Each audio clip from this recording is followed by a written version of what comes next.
என்ன தப்பா புரிஞ்சுட்டு இருக்க. ரொம்ப கஷ்டப்பட்டு உன்னை என் குழந்தைய நான் திரும்ப அடைஞ்சேன். அதை எங்க நான் இழந்து வேணும்ன்ற பயத்துலதான் நான் உங்ககிட்ட போய் சத்தியம் பண்ணேன் கீதா.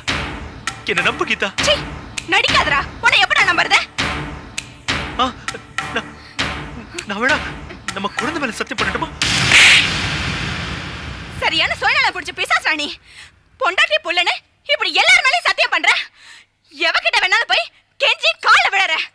புழுவை விட கேவலமானவன்டா நீ. இன்னும் ஒரு நிமிஷம் இங்க நின்ன உன்னை கொன்னே போட்டுருவேன். பொறுக்கி ராஸ்கல்.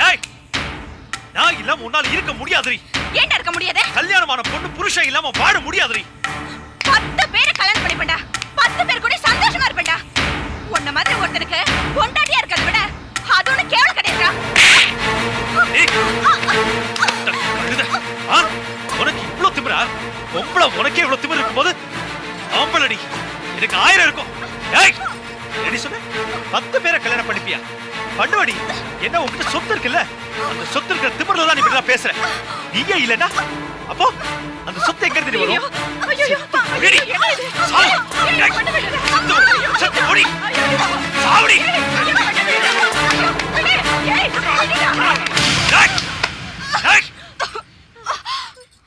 எல்லாரையும் உயிரோட வச்சு எரிச்சிருவேன்.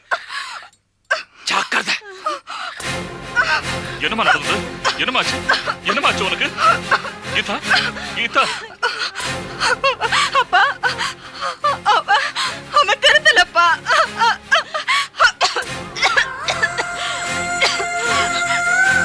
நம்மளெல்லாம் திருந்துட்டுதான் நினைச்சேன்.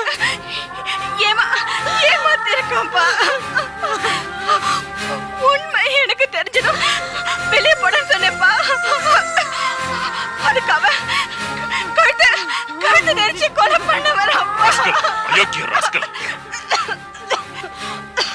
அப்பா, இனிமே நான் செத்தாலும் அவனுக்கு என் வாழ்க்கையில இடம் கிடையாதுப்பா.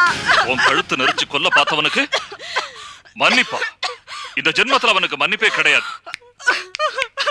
ஒரு வழி.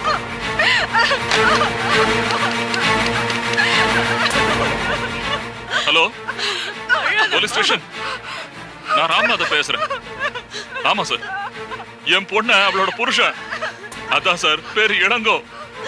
ஆமா சார், கொல்றதுக்கு முயற்சி பண்ணா. யாரு? சப் இன்ஸ்பெக்டர் தானே பேசுறீங்க? நான் வந்து கம்ப்ளைண்ட் கொடுக்குறேன் சார்.